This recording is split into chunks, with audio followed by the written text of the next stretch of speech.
Bueno, ya son 15, son 68 las personas que están online.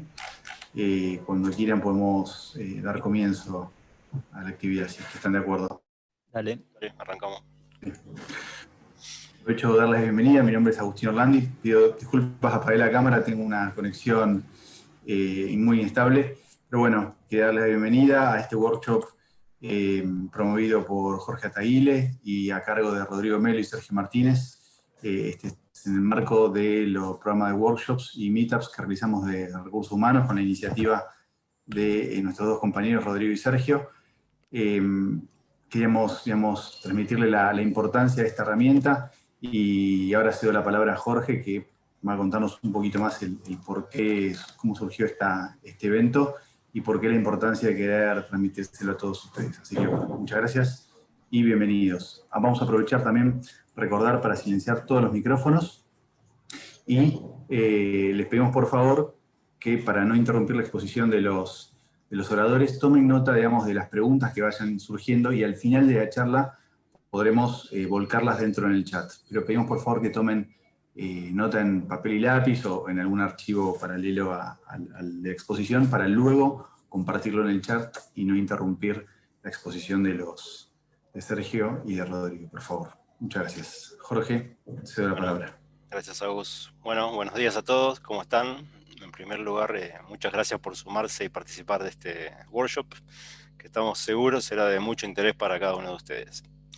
Bueno, este evento en particular tiene un enfoque diferente, no es tan técnico como los anteriores, pero en términos generales se trata de tecnología aplicada a los negocios, y por eso hemos invitado a todas las áreas de Bonai a participar de este evento.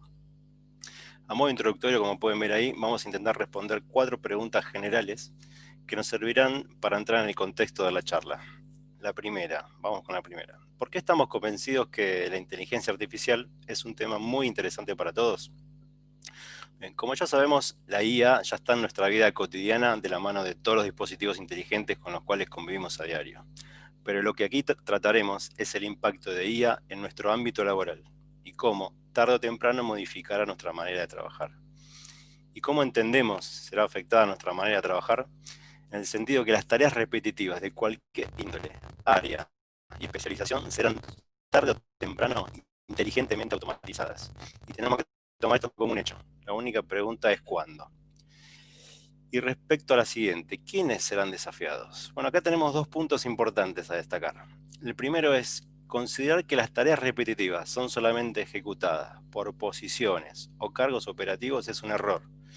En cualquier organización este tipo de tareas o procesos de decisión ocurren a todo nivel, con lo cual el desafío es para todos. Y otro aspecto importante a destacar es el impacto en los perfiles técnicos. Desarrolladores de software, por ejemplo, en donde el desafío no pasa solamente por el aprendizaje de una nueva tecnología o framework, sino que claramente la dinámica de trabajo del desarrollo de software también será afectada para bien, como lo veremos en la charla. Y finalmente, ¿cuál es el salto de calidad que entendemos nos brinda Machine Learning? Bueno, sin duda, el salto de calidad se basa en la capacidad de procesamiento de manera rápida y muchas veces en tiempo real de una inmensa cantidad de datos. Y para bajar a tierra este salto, podemos mencionar 3 etapas que podemos diferenciar claramente en el proceso de análisis de datos. La primera fue la descriptiva, donde analizamos los datos para entender qué es lo que ocurrió. Por ejemplo, cuánto vendimos de tal o cual producto en un determinado momento. La segunda es la predictiva clásica, donde intentamos predecir lo que ocurrirá en base a información histórica. Por ejemplo, cuánto venderé la próxima temporada de tal o cual producto. Son típicas soluciones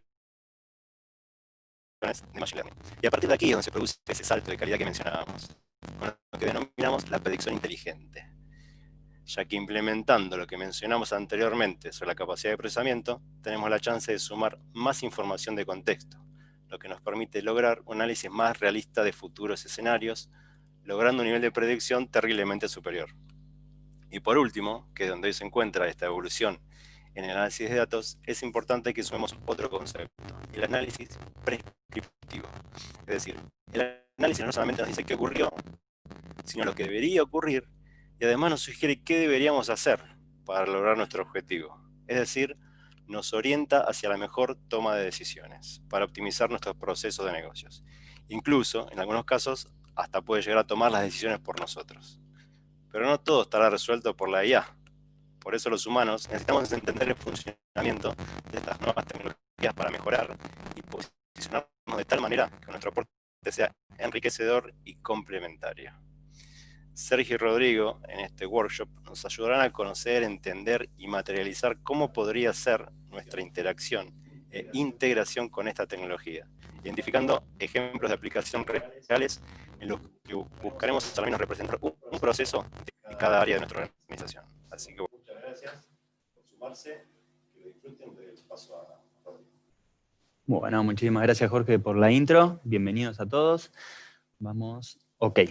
Primero, seguro que escucharon hablar de inteligencia artificial y les suena Machine Learning, Deep Learning. Vamos a ubicarnos en qué es cada cosa y de qué vamos a hablar hoy.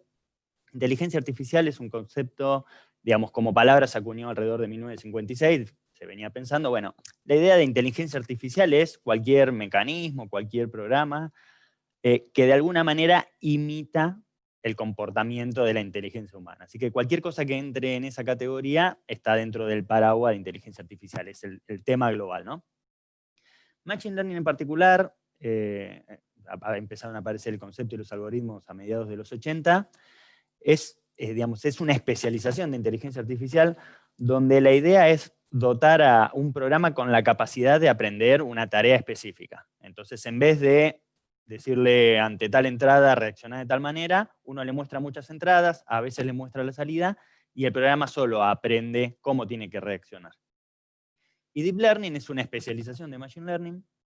De los últimos entre 10 y 15 años, alrededor de 2007, empezaron a profundizarse, donde es Machine Learning, pero aplicando el concepto de redes neuronales, que trata de imitar, ahí sí, directamente lo que pasa en nuestras neuronas, en nuestros cerebros. Entonces, si bien Machine Learning y Deep Learning hay cosas que resuelven en común, es distinto el enfoque. Vamos a ver después en más detalle la diferencia de cada uno.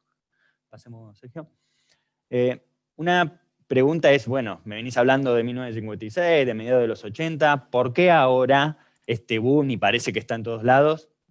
Una cosa que ya me gustaría aclarar es que no es uno de esos temas que, bueno, está de moda y entonces todo el mundo... Es algo a lo que hay que sumarse, es algo que llegó para quedarse.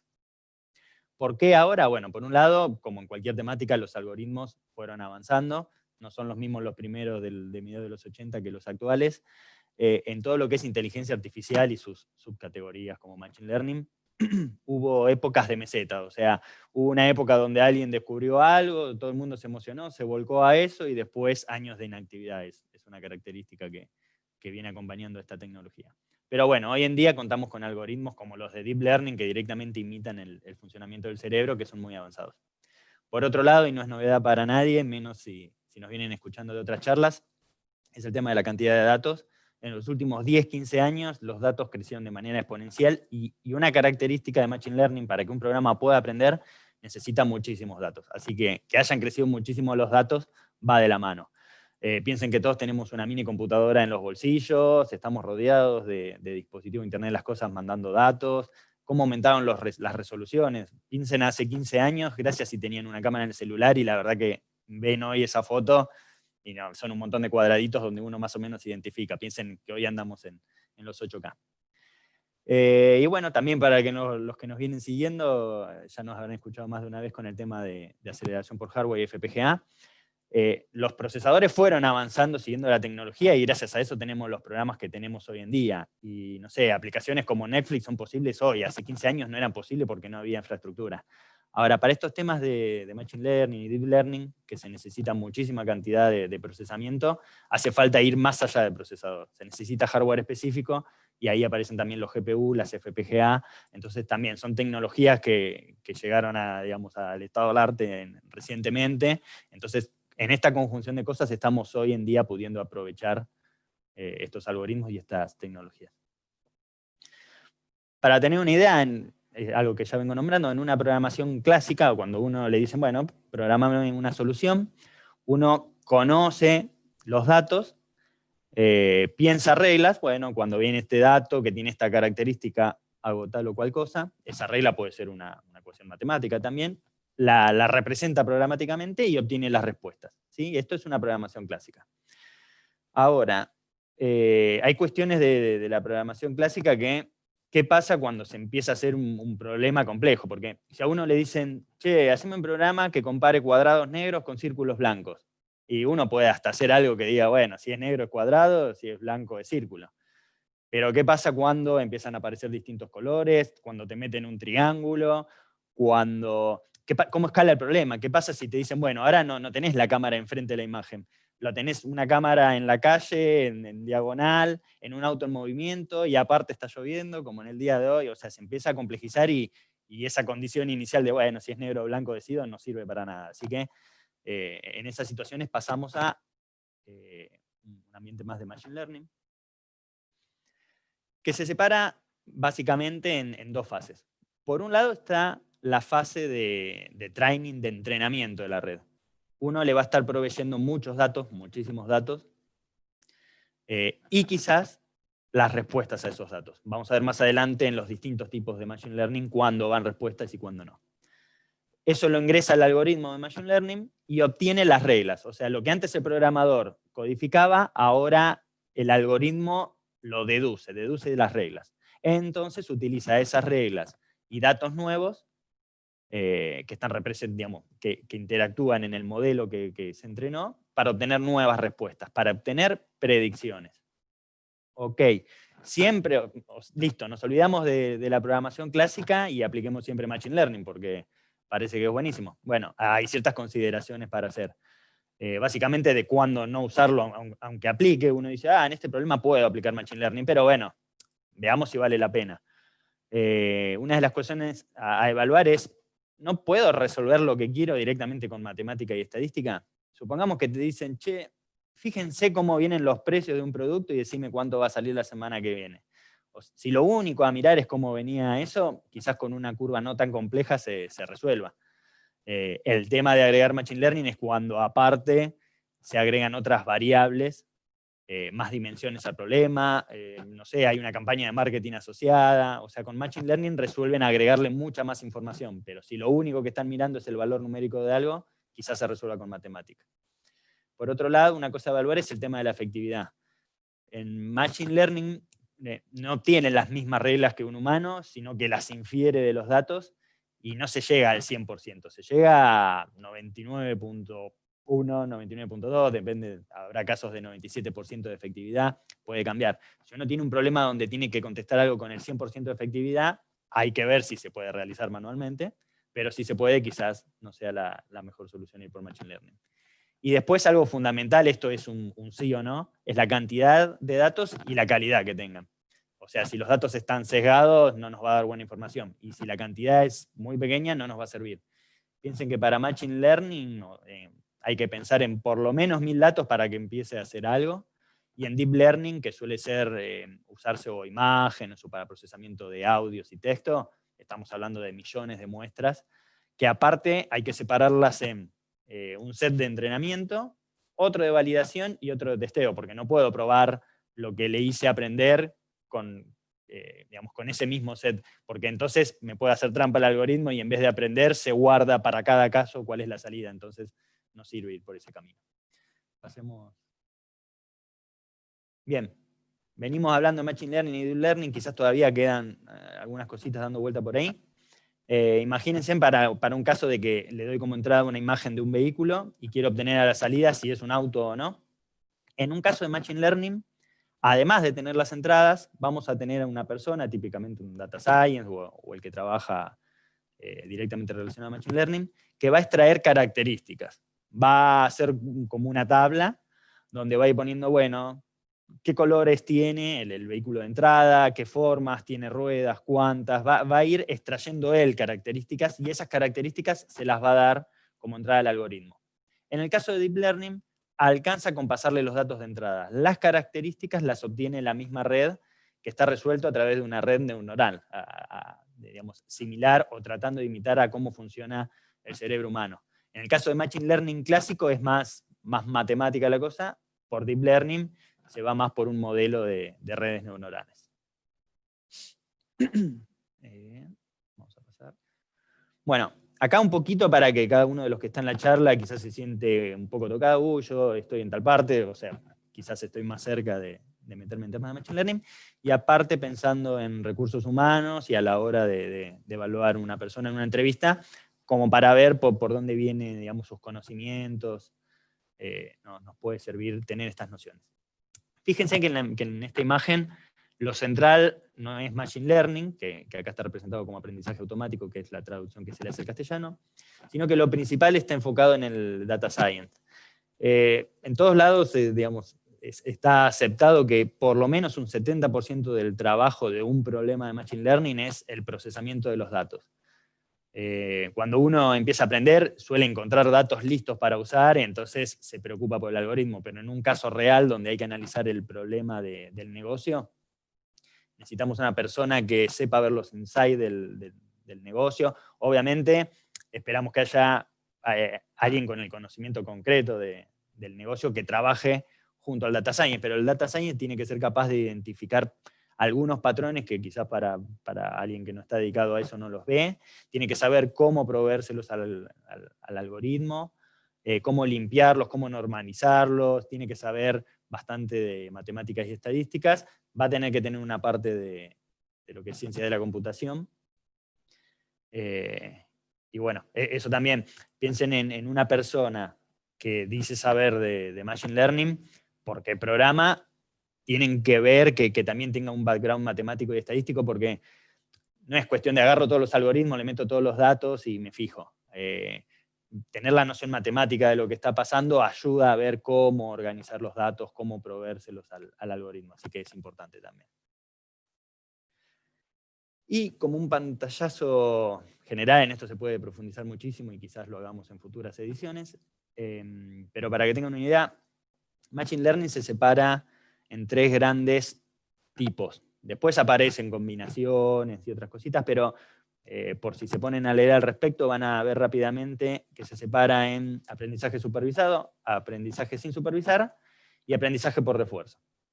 En el caso de aprendizaje supervisado, si recuerdan un par de slides atrás, les comentaba, ustedes le pueden pasar, obviamente, los datos de entrada, toda una lista de características y pueden o no pasarle las respuestas. Es aprendizaje supervisado cuando le pasan las respuestas y es aprendizaje no supervisado cuando no le pasan la respuesta, cuando dejan que el algoritmo solo encuentre patrones en la información. Les comento rápidamente en el caso de aprendizaje por refuerzo, es un poco más parecido quizás a cómo aprenden los humanos, en el sentido de que le dejan al algoritmo hacer algo, si el algoritmo lo hizo bien, no pasa nada, si el algoritmo lo hizo mal, tiene algún tipo de castigo. Entonces con eso aprende, bueno, no tengo que volver a tomar esa decisión y lo vuelve a evaluar. No vamos a hacer mucho más hincapié ahí, porque está un poco más lejano, digamos, son más algoritmos que se aplican a temas de robótica, autos que se conducen solos, inteligencia en los juegos, viene más por ese lado. Pero veamos un poquito más el tema de supervisado y no supervisado rápidamente. En el caso de supervisado se subdivide típicamente en clasificaciones y regresiones. Clasificaciones es, le enseño datos que están en 7 grupos, entonces después que me obtenga cada dato nuevo que le doy en cuál de esos 7 grupos cae. Puede ser 2 grupos, por ejemplo, para una detección de fraude, alcanza con enseñarles cuáles son fraude, cuáles no, y que él me diga si eso no es fraude. En el caso de una regresión, lo que uno está obteniendo es un número, un valor futuro. Se puede usar para predecir el clima, para predecir stock, para optimizar procesos. Por el caso no supervisado, tenemos clustering, que a simple vista se puede confundir con clasificación, porque en definitiva me va a decir, todos estos datos que me dijiste están en 5 grupos. El tema es que él los va a identificar esos 5 grupos. No es que yo le tengo que decir, estos son los 5 grupos y las cosas van acá. Él solo va a mirar características de los datos, uno le especifica, quiero que me obtengas acá 5 grupos, y él, fijándose características similares, los agrupa. Eso sirve para encontrar cosas nuevas, cosas que un humano directamente no vería. Y después una aplicación muy útil, más que nada en ciencias y en ingeniería, es la reducción de dimensionalidad. Imagínense que los problemas que está afrontando la humanidad hoy en día, piensen en el análisis del genoma humano, piensen en que quieren hacer edición del genoma humano para vencer al cáncer, todo ese tipo de cosas. Se hablan de cientos de miles de variables, no nos entra en la cabeza, no lo podemos visualizar. Entonces se utiliza Machine Learning, no supervisada en este caso, para que le baje, para que agrupe las cosas solo y para que nos dé una interpretación, nos ayude a interpretar esa información. Bueno, vamos a ver un poquito más de ejemplos aplicados a One de la mano de Sergio, así que le doy el pase. ¿Qué tal? Buen día. Bueno, mi nombre es Sergio Martínez. Yo le voy a contar un poco de la aplicación de estas tecnologías, ¿sí?, en el ámbito de una empresa, en el ámbito laboral, tratando de bajar algunos ejemplos de cómo se podría aplicar en las áreas específicamente de One, ¿no? Antes de entrar un poco en las áreas, les quería detallar algunas técnicas o aplicaciones muy utilizadas porque se repiten en todas las áreas y bueno, quería explicarlas antes de entrar en el detalle. ¿Sí? Como Rodrigo contó, la principal característica de Machine Learning, de inteligencia artificial, es que es poder trabajar con muchísimos datos, ¿sí?, y muchísimas fuentes de datos, estructuradas, no estructuradas, imágenes, audios, archivos gigantescos, millones de registros, ¿sí?, para lograr ciertos resultados, ¿sí? Por ejemplo, tenemos la predicción es qué valor tendrá cierta variable, las ventas, qué valores tendrán ciertas cosas en el futuro. Eso, como contó Jorge, eso sería el análisis predictivo, ¿sí? Me permite evaluar diferentes escenarios. La clasificación me sirve para detectar anomalías, para detectar fraudes, ¿sí? La segmentación es lo que Rodrigo contó, se llama clustering, ¿sí? Me permite, sin indicarle yo nada, separar un grupo de clientes con más potencialidad que otro, por ciertas características, ¿sí? Después, la recomendación ya es un paso más allá, que el análisis prescriptivo, donde me sugiere acciones a seguir, me sugiere sugerencias, la mejor acción siguiente, en base a lo que está viendo el algoritmo en todos los datos históricos y los datos actuales, ¿no? Otra, ya como una técnica que se utiliza, se llama NLP, procesamiento del lenguaje natural.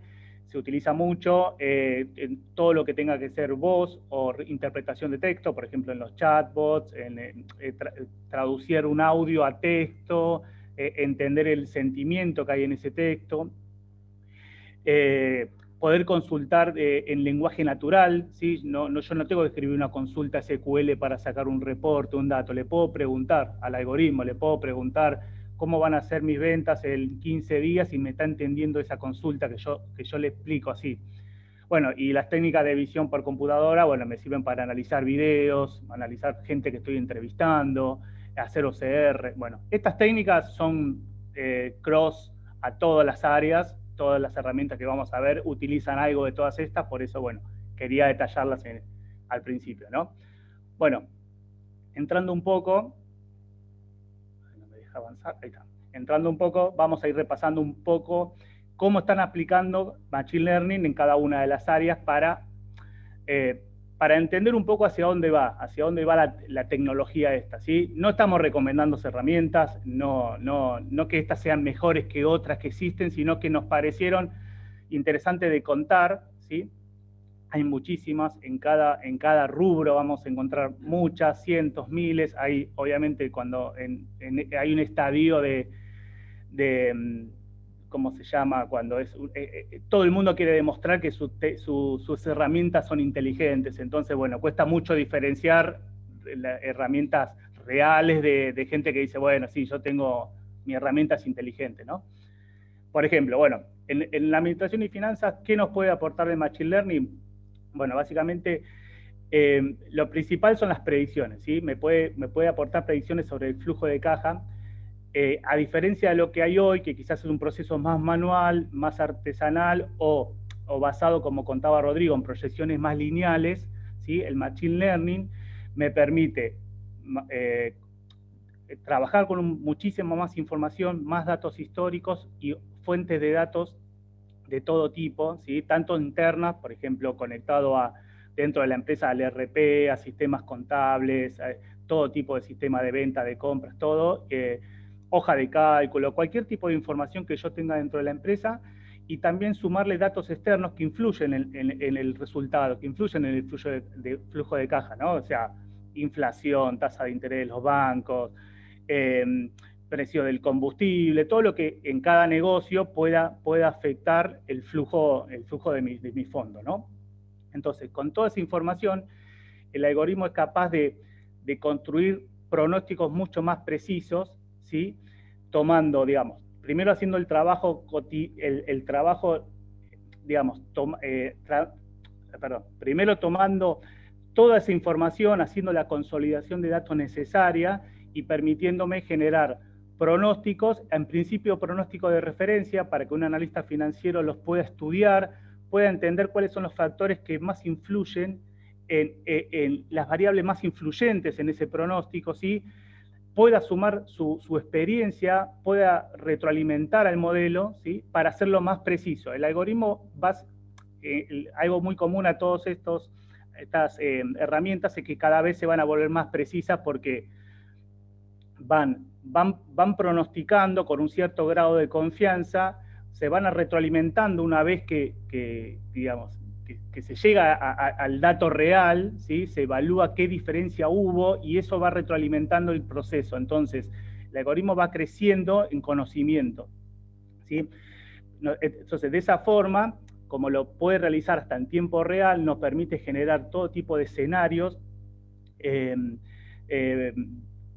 Yo puedo jugar con ciertas situaciones de máxima, de mínima, qué pasa si hago tal cosa, qué pasa si me muevo para aquel lado, ¿sí? También propone sugerencias, si predice, pronostica que voy a tener excesos de fondo, me puede sugerir hacer un plazo fijo, me puede hacer ciertas acciones, si ve que me estoy quedando corto de fondo, me puede sugerir pedir un préstamo, o sea, es proactivo, ¿sí? Es prescriptivo, me puede dar sugerencias acerca de lo que está pasando en la administración. Por otro lado, me permite hacer consultas en lenguaje natural, me permite preguntarle rápidamente, permite que alguien le pregunte cómo van a estar los fondos en el mes que viene, o cómo va a pasar con esto, cuándo voy a cobrar tal factura, cuándo voy a pagar tal cosa, y el algoritmo, digamos, mediante la interfaz que le queramos poner, tipo chatbot o algo, me puede responder en forma natural, ¿sí?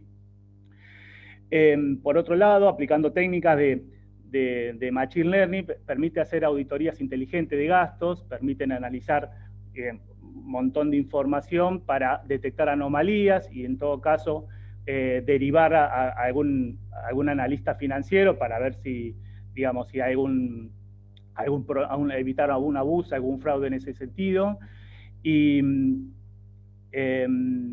bueno, en ese sentido tomamos como referencia dos ejemplos, dos herramientas, una de Microsoft Dynamics 365, que ayuda a proyectar flujo de cajas precisos utilizando pronósticos de serie de tiempo, que es una de las técnicas, uno de los algoritmos que se utilizan mucho en este tipo de proyecciones. Como conté recién, permite comparar lo real, permite retroalimentar el modelo, y bueno, otorga otro tipo de predicciones como presupuestos basados en años históricos e información de muchos años hacia atrás, ¿no? Por otro lado, hay otra herramienta que se conecta a todo mi sistema financiero y me permite detectar patrones interesantes ahí, y en base a esos patrones me da sugerencias en lenguaje natural. Como verán, hay una imagen, me dice, te sugiero hacer tal cosa, te sugiero hacer lo otro, y por otro lado, me permite consultar en lenguaje natural, cosa que es muy interesante, digamos, para sacar información rica. Cualquier persona puede sacar información rica de esa herramienta, ¿no? Bueno, por último, digamos, una herramienta que también se usa mucho para administración son los chatbots, digamos, donde se lo entrena al chatbot para responder preguntas de los colaboradores, de los empleados que quieran saber determinada información, o quieran presentar gastos, o quieran saber cuándo van a cobrar, cuándo van a presentar tal factura, y eso lo pueden consultar en un chatbot, algo muy sencillo que le habla como una persona, y puede detectar el lenguaje natural con el procesamiento del lenguaje natural del texto, y le puede responder. Entonces, eso libera al área de administración de esa carga de estar respondiendo a mucha gente, preguntas simples, y bueno, la deja enfocarse en el trabajo más estratégico del área, ¿no? Bueno, eso es un poco lo que le podemos contar acerca de administración y finanzas. Pasando al área de búsqueda y selección, bueno, acá es un área donde la inteligencia artificial se está utilizando en todo el ciclo del proceso de contratación. Por empezar, obviamente con la capacidad de escalabilidad que tienen estos algoritmos, permiten rastrear currículum en un montón de fuentes, clasificarlos, evaluarlos y ya hacer una primera filtrado de los perfiles más interesantes para determinados roles, ¿no?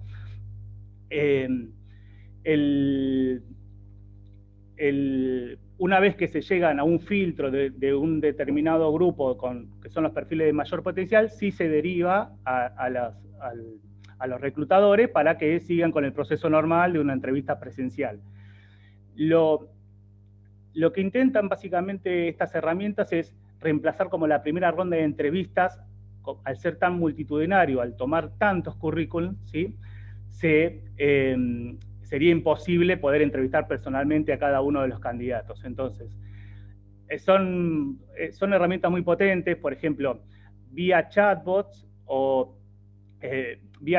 vía unos cuestionarios virtuales, tratan de conocer al candidato, tratan de sacar información, también de informarlo, de contarle de qué se trata del puesto, de derivarlo a otro puesto si creen que no es el que le corresponde. O sea, si una persona se presenta a un puesto y finalmente durante esas charlas iniciales se detecta que no está capacitado para ese puesto, no se lo rechaza, se lo redirige hacia otros puestos que sí calzan mejor con su perfil, ¿no?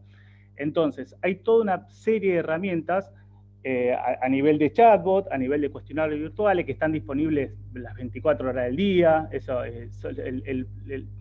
El entrevistado, el candidato lo puede utilizar cuando quiere, en su teléfono, en su casa, cuando está tranquilo. Y bueno, a través de lenguaje natural, se va preguntando, se va respondiendo a través del chatbot, o lo que son cuestionarios virtuales que los preparan los reclutadores. El candidato va respondiendo preguntas, por ahí se le pide mandar un audio, por ahí se le pide opcionalmente encender la cámara y presentarse o responder una pregunta en forma presencial. De toda esa información, utilizando técnicas de lenguaje natural, de análisis de sentimiento, se extraen, digamos, características tanto, bueno, de hard skills como de soft skills, y se trata de conocer muy bien al candidato. Después de esa primera etapa, que puede ser muy grande, ¿sí? Se presentan a la reclutadora los perfiles más interesantes para seguir con las entrevistas presenciales, ¿no?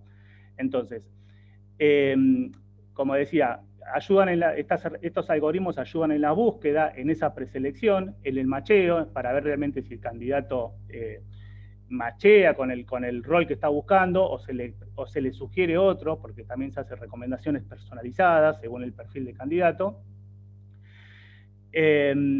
Bueno, con todo esto lo que se trata es de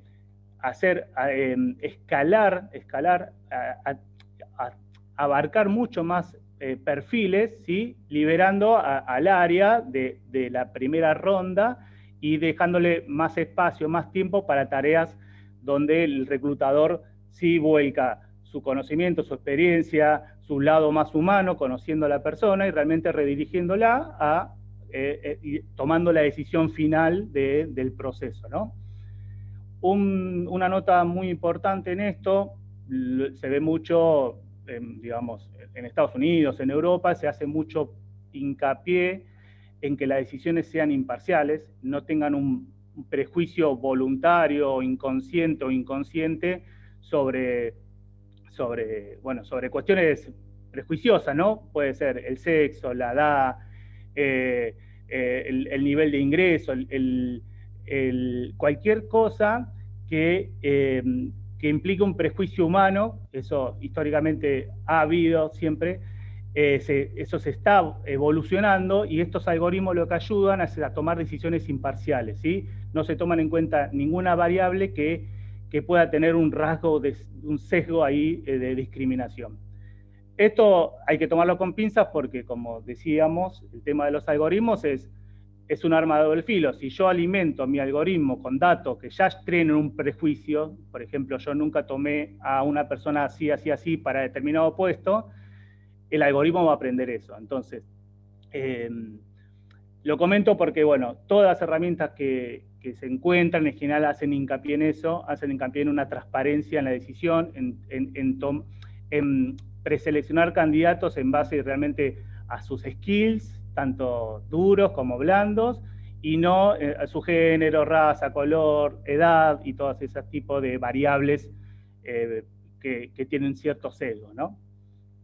Bueno, como siempre, estas herramientas tratan de liberar las tareas repetitivas, dar mucho más escala, una escala muy amplia, y dejar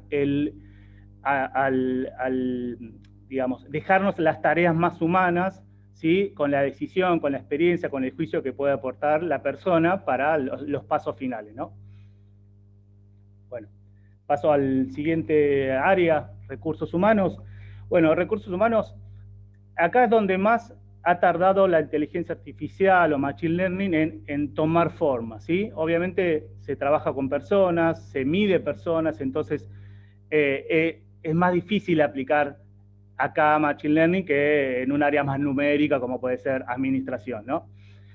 En este área lo que encontramos, no somos expertos ni en recursos humanos y todo, seguramente puede haber otro tipo de matices, pero encontramos dos grupos de herramientas. La primera es que las que tratan de analizar y mejorar el clima laboral de la organización, ¿sí? Están enfocadas en eso, y la segunda, las que se orientan a maximizar el potencial de cada colaborador, de cada empleado. Bueno, ¿de qué se trata esto? Bueno, las primeras, la de mejorar el clima laboral, se trata de usar un abanico de herramientas de todo tipo, ¿sí? Muchas hay en WNA, muchas son nuevas, muchas se complementan con otras, pero con una serie de herramientas donde redes sociales internas, con juegos, con feedback, con workshop, con capacitaciones, con programas donde uno puede destacar a sus compañeros por el trabajo que se hace, por un montón de situaciones, por preguntas directas a un empleado, por un montón de situaciones, se va registrando esa interacción con los empleados y sumándole información histórica, por ejemplo, cuál es la tasa de rotación, cuánto tiempo ha estado el empleado en ese puesto,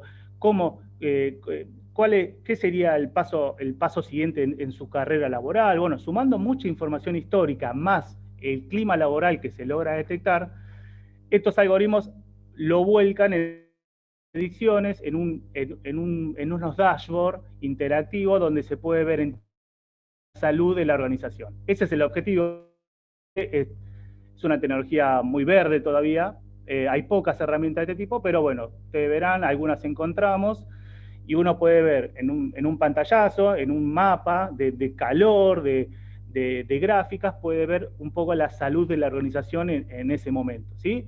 Y alertar cuando se detecta ciertos desgastes, cierta baja de rendimiento, indicadores claves que pueden alertar que algo está pasando con una persona o en un equipo está pasando algo, ¿sí? Bueno, el otro rubro es muy interesante, es que tomando un poco la técnica de la recomendación, lo que hacen estos algoritmos es evaluar a cada colaborador, a cada empleado, ver su perfil, ver sus estudios, ver qué está haciendo y trazar hacia adelante, hacia dónde podría ir, ¿sí? Y trazar una serie lo llaman viajes, de journeys, de caminos de formación, proponiéndole, mirá, vos podrías ir para acá o para acá, vos sos desarrollador, podrías ser líder, podrías pasar al management, podrías hacer esto, y según lo que el empleado va eligiendo, se le va abriendo un camino de capacitaciones, cursos, cosas interesantes que podría ir haciendo, ¿sí? Entonces, se lo va formando al empleado para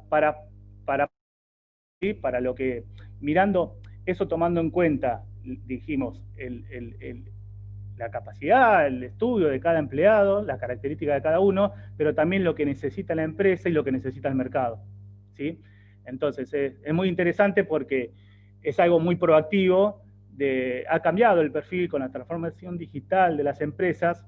Antes el empleado por ahí estaba más pasivo pedían qué tenía que hacer o hacia dónde va su carrera, y hoy el empleado es mucho más proactivo, estudia, se prepara, sabe que la tecnología es muy cambiante, entonces es una persona muy dinámica. Ese es el nuevo perfil del empleado tecnológico, ¿sí? No, ya es imposible pensar que aprendo un lenguaje de programación y me quedo toda la vida con eso, o aprendo una tecnología y me quedo solamente con eso, porque sabemos que en 5 años esa tecnología va a ser obsoleta. Entonces, el empleado es muy dinámico y este tipo de herramientas ayudan a entender hacia dónde puede ir y prepararlo para eso, ¿sí? Bueno, de esas herramientas hay varias, ahí pusimos una como ejemplo, pero son muy interesantes.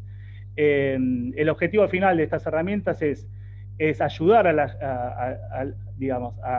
la gente de recursos humanos a entender qué está pasando y poder tomar, como siempre, acciones proactivas o ¿sí? Preventivas antes de que se llegue a la situación de que un empleado se fue y no se entienda por qué, ¿sí? Esto puede ir marcando qué le está pasando a ese empleado, por qué no participa, por qué se está desgastado, ¿sí? Todo son información que ayudan a hacer mejor el trabajo del personal de recursos humanos, ¿no? O sea, no es que se toman decisiones solo el algoritmo. Bueno, pasamos al área comercial. El área comercial realmente es como el área donde se aplica todo, ¿sí? O sea, cualquiera de los algoritmos que dijimos que estaban ahí, aplica al área comercial, porque por un lado, en principio, por ejemplo, se utiliza la segmentación o el clustering para tomar prospectos de clientes y agruparlos con cuáles son los más interesantes, por qué, digamos, se les pone una puntuación predictiva que se desglosa de dónde sale esa puntuación, a través de los contactos, del potencial del cliente, del tamaño de ese cliente, un montón de cosas, se va prediciendo dónde tengo que volcar mi fuerza de venta, ¿sí? O dónde tengo que poner más detalle para poder cerrar ciertos tratos, ¿no?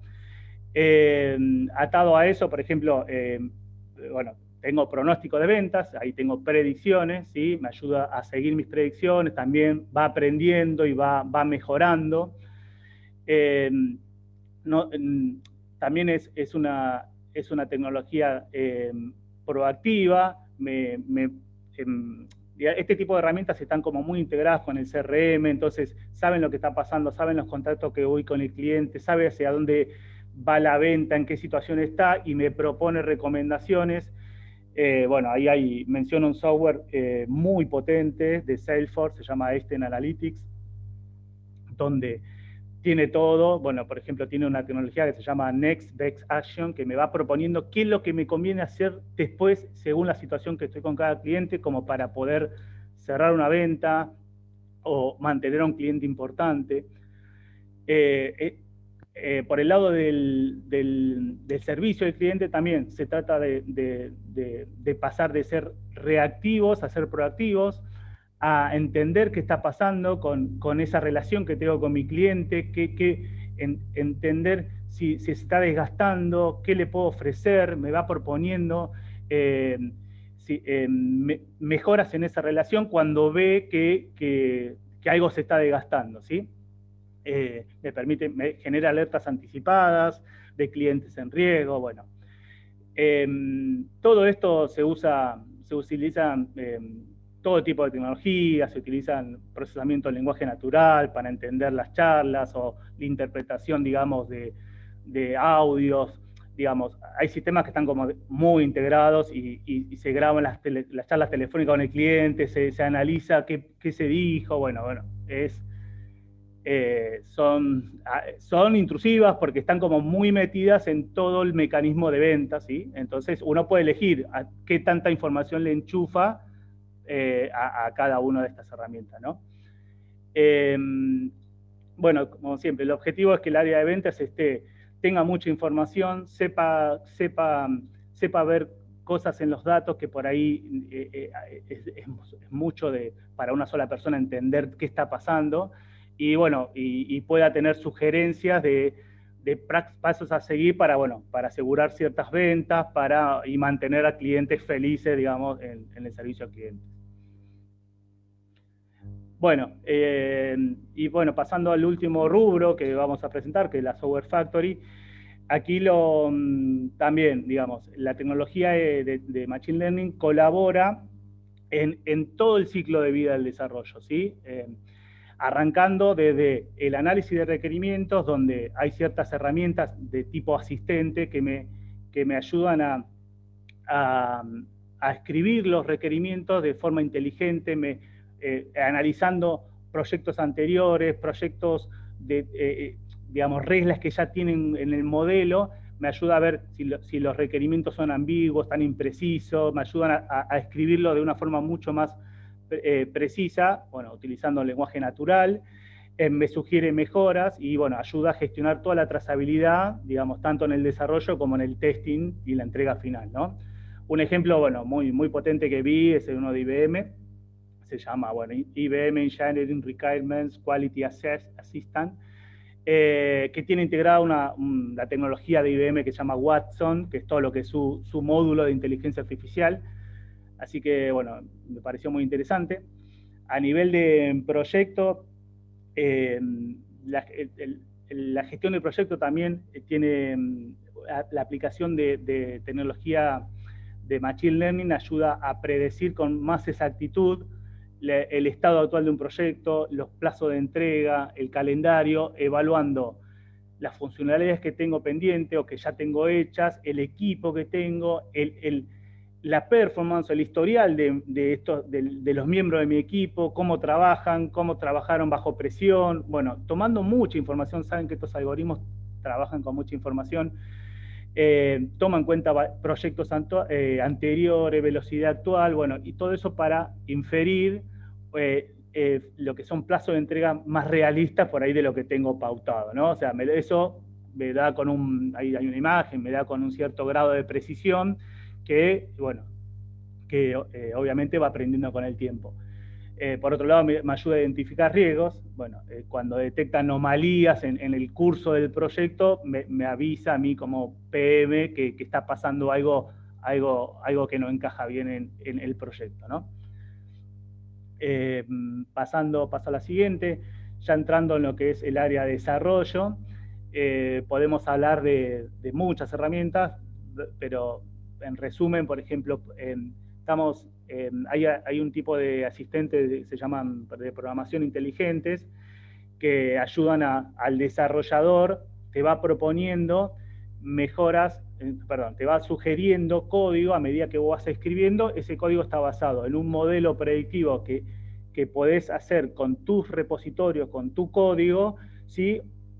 Y también sumándole información de proyectos de GitHub, digamos, de los proyectos más importantes, más reconocidos, más valorados dentro de GitHub. Entonces, en este punto quiero hacer la aclaración, nosotros estamos haciendo una prueba interna, ¿sí? Estamos organizando una prueba interna, hemos detectado estas tres herramientas, Tabnine, Kite y IntelliJ Code. Cada una tiene sus trabajos con ciertas IDEs, con otras no, o abarca ciertos lenguajes y otros no, entonces estamos viendo cómo cubrimos una prueba, pero nos resulta muy interesante poder trabajar con estas herramientas para formalizar normalizar cómo trabaja un equipo, ponernos de acuerdo en ciertas librerías, ciertas herramientas, cierta forma de escribir un código, y que eso la gente que trabaja en un equipo se le vaya sugiriendo, ¿sí? Cómo trabajar de la mejor manera, de una manera muy homogénea, ¿sí? Entonces, de esto vamos a lanzar una prueba próximamente, así que los mantenemos informados. A nivel de corrección de bugs, hay también varias herramientas. Facebook está haciendo punta en estas herramientas, muchas son open source, algunas están empezando a ser open source, otras tiene prometidas lanzarlas open source. Las herramientas estas lo que hacen es analizan el código y detectan bugs o problemas de seguridad y proponen soluciones, ¿sí? Eso sería un análisis prescriptivo, o sea, me sugiere cómo solucionar eso. Van un paso más allá y hay herramientas que ya lo corrigen automáticamente y mandan la corrección al repositorio, así que bueno, es una cosa de locos. Eso es la última tecnología que está probando Facebook, se llama GetaFix. Y una herramienta que queremos también utilizar, que estamos probando, que queremos probar a corto plazo, se llama DeepCode, que también toma como reglas de todos los proyectos de GitHub que más valorados. En este momento tiene como 250.000 reglas de buenas prácticas. Entonces a medida que uno va programando, el código entiende lo que estoy haciendo a nivel general en un método, por ejemplo, y detecta que puede haber un bug o un problema de seguridad y me propone una de las soluciones más utilizadas para corregirlo en el momento. Entonces es un software muy inteligente, muy interesante. Y bueno, tenemos testing automatizados. En la parte de testing también hay un gran avance, hay herramientas que permiten eliminar casi el armado de los test manuales, pudiendo generar test tanto sea para el código como para la interfaz gráfica de nuestros proyectos, de forma muy automatizada, dejando, por ejemplo, sin definir explícitamente la pantalla, sino que va entendiendo lo que tiene que hacer la pantalla, el software, y va comparando con versiones anteriores y va viendo cuando algo se desfasó y va sugiriendo arreglos. Bueno, se trata de también lo mismo, de abarcar mucha más testing, mucho más pruebas, y dejando para el tester humano el control de calidad y las pruebas más, digamos, más finas, para que ahí se vuelque la experiencia del tester, ¿no? Bueno, paso a Rodrigo, ¿sí? Aquí, este slide es rápidamente un bonus track para los de Software Factory, si alguno todavía no está metido en temas de Machine Learning ni le interesó. Esto es una recopilación de los lenguajes, framework y tecnologías que venimos mirando y por dónde va a ir cualquiera de nuestros desarrollos. Entonces, si quieren arrancar con algo y no saben por dónde, todas estas cosas están buenas. Por el lado de los lenguajes, Python. O sea, hace 2 años quizás había otros dando vuelta. El principal hoy en día es Python. Van a encontrar muchos ejemplos. Es el que está usando todo el mundo. Obviamente, si tienen conocimiento en otro y quieren ir mirando, no hay problema. Pero no se van a equivocar si eligen Python. Obviamente Python para las cosas pesadas, por debajo termina utilizándose C++ y cuestiones por el estilo, pero si tienen que arrancar, no irían mal por ahí. Por el lado de procesamiento de los datos, toda la parte de la tarea del Data Science, se utiliza mucho Panda, que es una librería de Python, que por debajo usan NumPy. NumPy sirve para todo el manejo eficiente de estructuras de datos. Así que también, si quieren dedicarse a tomar datos y procesarlos, viene por ahí. Para Machine Learning puro, o sin Deep Learning en particular, Scikit-learn o XGBoost son 2 muy utilizadas, que aparte sabemos que ya están aceleradas, por ejemplo, con FPGA. Para todo lo que es procesamiento de imágenes o para Deep Learning en general, TensorFlow y PyTorch son los 2 más importantes. TensorFlow es de Google. Keras es como un framework en Python que por debajo usa TensorFlow, entre otros, así que eso también es bueno. O Café, también mucho para el procesamiento de imágenes. Otra vez son todos frameworks que ya sabemos que están acelerados para FPGA, entonces también por eso los miramos. Y para tener en cuenta, para arrancar ya de cero, sin necesidad de ponerse a instalar cosas, tengan en cuenta que existen las Jupyter Notebook, que son para Python, donde uno puede mezclar texto formateado con ecuaciones, con pedacitos con snippets de programación y hacer que se ejecuten. Entonces tener también metido ahí el resultado de la ejecución se utiliza bastante para la parte de entrenamiento de las redes y para hacer toda la primera parte de exploración de datos, porque dejas documentado lo que vas a probar, debajo le das un botón y te lo prueba, y podés sacar conclusiones y hacer los gráficos. Entonces, eso, hay varios que identificamos directamente acelerados, tienen Google Colab o Kaggle, que están acelerados por GPUs. Y después por el lado de FPGA hay un sitio que se llama Inaccel, que tiene directamente también un Jupyter Notebook que está acelerado con FPGAs por debajo, entonces pueden ver ahí los efectos de utilizarla o no utilizarla. Sergio, una cosita más.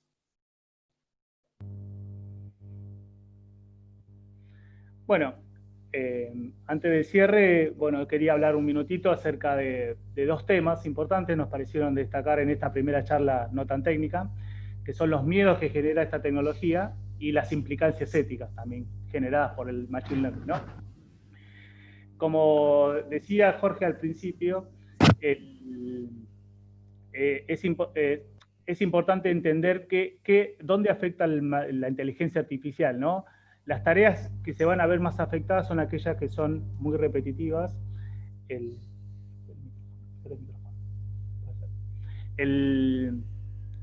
Digamos, la inteligencia artificial está reestructurando muchas tareas laborales, las más básicas, ¿sí? O dentro de todos los roles, nuestras tareas más repetitivas, más rutinarias, se van a ver afectadas. Eso es importante entenderlo, como Jorge comentó, va a afectar a todos los puestos, va a afectar a todos los roles. El miedo, digamos, el miedo a que me afecte mi trabajo, ¿sí? Es algo que se siente, es algo que es una revolución. Esto es una revolución tecnológica, ¿sí? Como toda la revolución, trae consigo muchas cosas positivas, muchas cosas negativas. Los expertos estiman que, digamos, únicamente, son un montón, pero únicamente el 10% de los puestos laborales son los más simples, esos sí se van a ver totalmente automatizados. Sabemos cómo están viendo autos inteligentes, choferes, camiones que se mueven solos, entrega. Bueno, hay ciertos puestos que van a ser automatizados, pero es importante entender que el Machine Learning no está pensado para suplantar a la persona, al rol, a una persona en una empresa, sino que está pensado para potenciarla, para impulsar su trabajo, para sacarle encima las tareas repetitivas y enfocarse o potenciar la parte humana, las tareas humanas, la creatividad, la comunicación, las habilidades sociales, el juicio, la percepción fina, cosas que la máquina, el algoritmo no tiene. El algoritmo se basa en datos puros y de ahí reduce cosas, pero no tiene ese juicio, ¿sí? Muchas veces, un ejemplo, Google Maps nos dice, llegás de acá a acá más rápido así, y uno sabe que ahí no, porque pasa tal cosa, o el semáforo me para 10 minutos, entonces hay un juicio humano que no se puede reemplazar con datos, ¿sí? Entonces, es importante que destacar eso, nuestros roles, nuestros puestos se van a ver afectados, pero nos van a eliminar tareas repetitivas para que nos enfoquemos más en aspectos más humanos, más creativos de nuestro puesto, ¿no? Para eso está pensada la inteligencia artificial, ¿sí? Para mejorar la eficiencia y la toma de decisiones, digamos, mejorando lo que es la performance nuestra en nuestra compañía, ¿no? Por otro lado, un punto también a tener en cuenta es el tema de las implicancias éticas. Yo mencioné en la parte de búsqueda y selección que se pone el foco en asegurar que la inteligencia artificial no refleje lo malo de la humanidad, los prejuicios, el racismo o ese tipo de cosas. Entonces se trata de no alimentar a los algoritmos con la misma información para no repetir los mismos errores que venimos trayendo, ¿sí? Eso es un punto importante. Se pone mucho hincapié en ese tipo de problemática.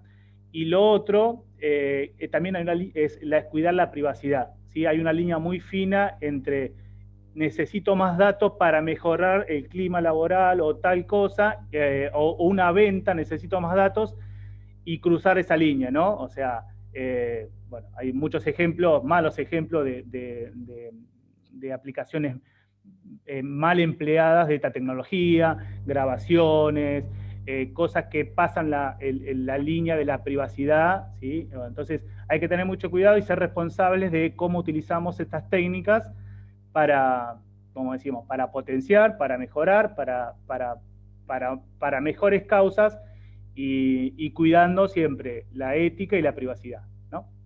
Bueno, lo paso a Rodrigo para hacer un cierre. Bueno. Ok, sí, bueno, te agrego yo, digamos, la última partecita donde aparecía el Terminator. Básicamente, a ver, el primer miedo y el más cercano es el de que nos reemplacen, ¿no? A nivel tareas. Pero también está el que te dice, ¿qué estás metiéndote? Nos van a matar a todos. No les puedo asegurar que la parte de inteligencia artificial en general no vaya un poquito por ahí en algunos casos. Lo que sí les quiero dar tranquilidad, todo lo que tenga que ver con Machine Learning o Deep Learning, va más no tiene las capacidades de llegar a eso. Uno le está enseñando una cosa en concreto que no la puede ni aplicar para otra cosa, ni le sirve mucho más que para tirar un número o una clasificación. Así que, más allá de lo que pueda pasar con la inteligencia artificial en general, no no va a venir por los lados estos que estamos nosotros discutiendo acá o proponiendo abrazar. Bueno, para darle ya un cierre, dejar en claro que es un tema a atravesar a todas las áreas de IT, vimos ejemplos para todos los gustos dentro de W&A. Llegó para quedarse y estamos viendo una etapa de transformación. Es importante conocerlo y entenderlo para que nos ayude a emplearlo mejor. Nosotros que lo venimos viendo hace rato, yo por lo menos estoy bastante convencido, puede haber que haya, como comentaba Sergio, un 10% de casos en riesgo, bueno, el número exacto vaya a uno a saberlo, ¿no? Pero yo lo veo más como que está acá para aumentarnos, tanto para sacarnos las tareas repetitivas y dejarnos hacer las cosas importantes. Cuántas veces se escuchó la promesa de eso y uno termina todo el tiempo volviendo a hacer la misma parte tediosa en vez de dedicarse a resolver el problema, que es lo que nos permite avanzar. Y aparte tiene la capacidad de ver cosas que no vemos nosotros, así como nosotros tenemos otras capacidades que no pueden conseguirse con Machine Learning, más por el lado social o sentimental o cómo uno ve al otro, toda esa parte no la puede reproducir. Toda la parte de Machine Learning ve datos que nosotros no vemos porque se basan en encontrar estructuras que para nosotros se nos escapa al procesamiento que podemos hacer por la cantidad de dimensiones y por la cantidad de datos que hay. Así que viene a aumentarnos, a complementarnos en tal caso. No, en general no. Y por ejemplo, para el caso de W&A no se me ocurre ningún caso donde nos reemplace. Sí que nos agregue valor. Esta frase nos pareció interesante porque, bueno, primero la frase es: la inteligencia artificial no va a ser una ventaja competitiva, sino un requisito. ¿Conocen a alguien que utilice la electricidad como una ventaja competitiva? No, nadie dice, che, yo manejo electricidad. Bueno, no es cuestión acá de decir, yo tengo mi grupo de Machine Learning, sino abrazar la temática, tratar de meterlo en todos los lugares que tenga sentido. Y para eso está en el roadmap de W&A, ir incorporando herramientas en las distintas áreas. Obviamente empezamos por la de Software Factory, que es la que tenemos más cercana a nosotros y la que más íbamos a entender y para poder arrancar, pero la idea es ir volcándolo en las distintas áreas y ponernos en contacto. Y para todo esto, para interactuar, para el que se quiere poner a aprender, pero también para el que lo quiere usar, para el que vio una aplicación, lo que sea y la quiere comentar, se creó un espacio de learning colaborativo dentro del Teams. Ahora les paso a Flor para que les deje un poco más de información ahí.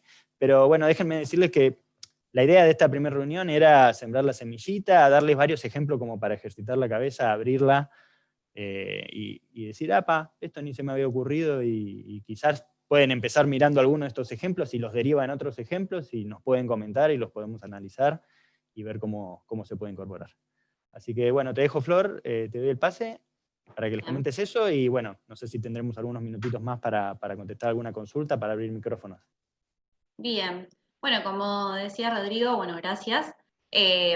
Y la idea de W&A es comenzar a abrazar todas estas cosas, y la verdad es que a través de este learning colaborativo que generamos en el grupo de Teams, no hace falta que tengan Teams, sino que pueden conectarse directamente desde afuera, desde la opción remota que tiene Teams. Yo ahora acá en el chat, voy a compartir el link para que todos los que quieran empezar a conocer estas temáticas lo puedan hacer a través de este grupo de Teams. Nosotros dentro de este grupo lo que creamos fueron diferentes espacios. Por un lado tenemos el espacio de blockchain, en donde de momento tenemos cargado el webinar que se hizo a principios de año sobre esta temática. Ahora vamos a descargar y cargar este mismo workshop para que también esté la información.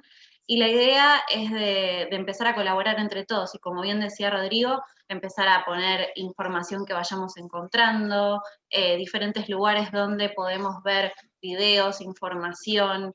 Nosotros también tenemos acceso ahora a una nueva plataforma que también nos va a permitir poder invitarlos a participar en capacitaciones. Y bueno, también la idea de eso es generar reuniones entre todos, cada tanto ir abriendo espacios de charla, de conversación, de investigación a través de este grupo de Teams. Así que en esta sala voy a poner ahora el link para que todos aquellos que quieran empezar a participar lo puedan hacer a través de Teams. Así que en este Teams tienen las reglas, tienen establecido qué es lo que se puede y lo que no se puede hacer dentro del grupo. Así que nada, muchas gracias a todos y le vuelvo a pasar el mando a Rodrigo o a Jorge, quien desee hablar. Gracias a todos. Bueno. Sí, en realidad, bueno, estamos un poquito excedidos de tiempo. Me parece que si abrimos micrófono y eso nos vamos a exceder bastante más. Quizás les recomendaría que se sumen ahí al espacio. Vuelquen ahí las consultas que tengan, las vamos contestando en el transcurso de hoy y mañana. Y bueno, y la idea es empezar a volcarles recursos para los que están interesados. Así que diría que nos contacten por ahí. No sé, Jorge, ¿querés dar algún cierre más?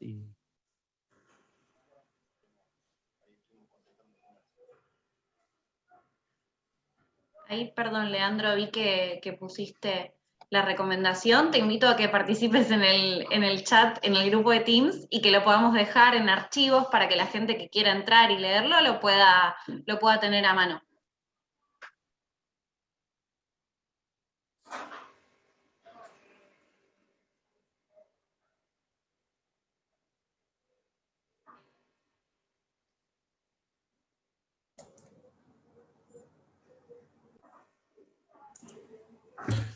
Bueno, excelente. Muchas gracias a... sí, está muteado. Parece que estaba hablando Jorge, pero estaba muteado. Por no se escucha. ¿Verdad? ¿Se te ocurre un palito? Te podemos poner. ¿Me escuchan?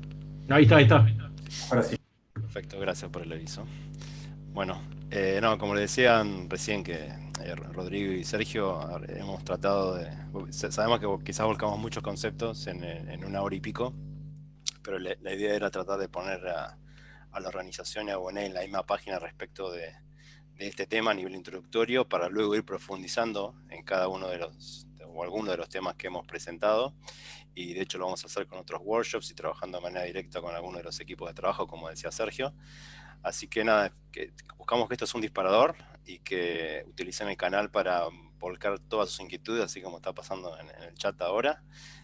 Muy contentos por la cantidad de gente que se sumó, y bueno, estamos abiertos a escuchar todos sus comentarios y a tratar de impulsar esta idea.